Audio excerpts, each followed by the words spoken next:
Ninakusalimu kwa jina lipitalo majina yote. Hili si jina la mtu yeyote bali ni jina la Bwana wetu Yesu Kristo.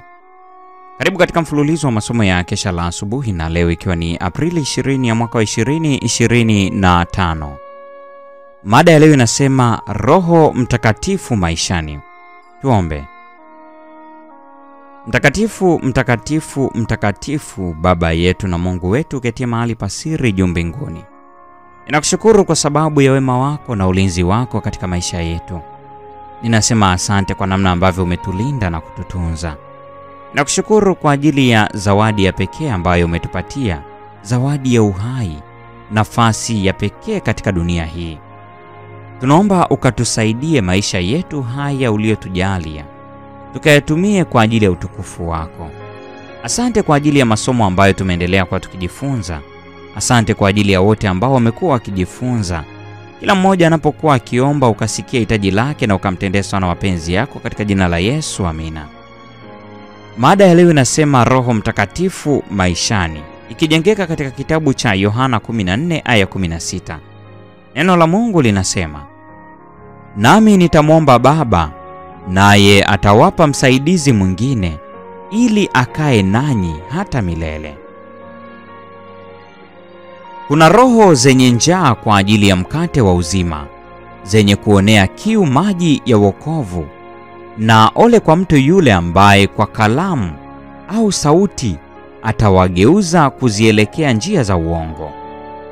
Roho wa Mungu anawasihi wanadamu, akiwasilisha mbele yao majukumu mema ili kumpenda na kumtumikia yeye kwa moyo, kwa uwezo, akili na nguvu, na kuwapenda jirani zao kama nafsi zao.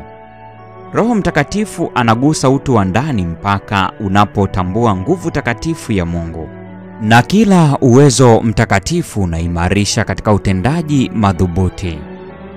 Kazi ya kina na kamilifu inapaswa kufanywa katika Roho, ambapo ulimwengu hauwezi kuona. Wale ambao hawajui inamaanisha nini kuwa na uzoefu katika mambo ya Mungu, ambao hawashuhudiwi na Roho kwamba wamekubaliwa na Yesu Kristo, wanahitaji kuzaliwa mara ya pili. Je, ulimwengu unaweza kujua nini kuhusu uzoefu wa Kikristo? Kwa kweli hakuna. Msipoula mwili wake mwana wa Adamu na kuinywa damu yake, hamna uzima ndani yenu. Mwalimu mkuu alifafanua agizo hili kwa kusema, Roho ndiyo itiayo uzima, mwili haufai kitu. Maneno hayo niliyowaambia ni roho, tena ni uzima. Katika zama hizi neno la Mungu halichukuliwi kuwa la kutegemewa. Neno la Kristo ambalo hukata moja kwa moja tamaa na anasa za kibinadamu na kushutumu tabia na desturi zinazopendwa na watu wengi. Neno aliyefanyika mwili na kukaa kati yetu hupuuzwa na kudharauliwa. Mafundisho na mifano ya Yesu havifanywi kuwa kigezo cha maisha ya mtu anayedai kuwa mfuasi wa Kristo. Wengi walitajao jina la Yesu wanatembea katika nuru ya cheche za moto waliowasha wao wenyewe, badala ya kutembea kwa kufuata nyayo za Bwana wanayemkiri. Hawawasilishi tabia ile ile ambayo Yesu aliiwasilisha katika upendo wake safi na wa kweli kwa Mungu, na katika upendo wake kwa wanadamu walioanguka.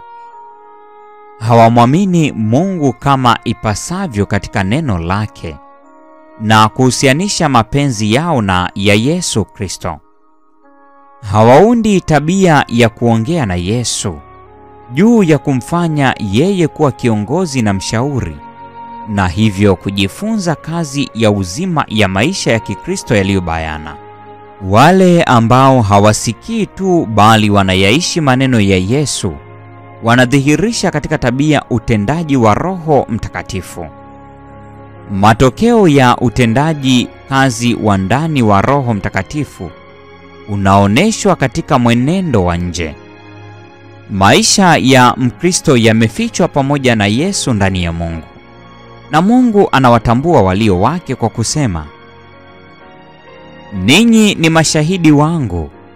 Wanakiri kwamba nguvu ya Mungu inahamasisha mioyo yao na kurekebisha tabia zao. Matendo yao yanatoa ushahidi kwamba Roho Mtakatifu anaongoza ule utu wa ndani, na wale wanaohusiana nao wanashawishika kwamba wanamfanya Yesu Kristo kuwa kielelezo chao. The Review and Herald, Mei 12 mwaka 1896. Kumbuka hii ni Aprili 20 mwaka 2025. Mungu akubariki sana na karibu tena.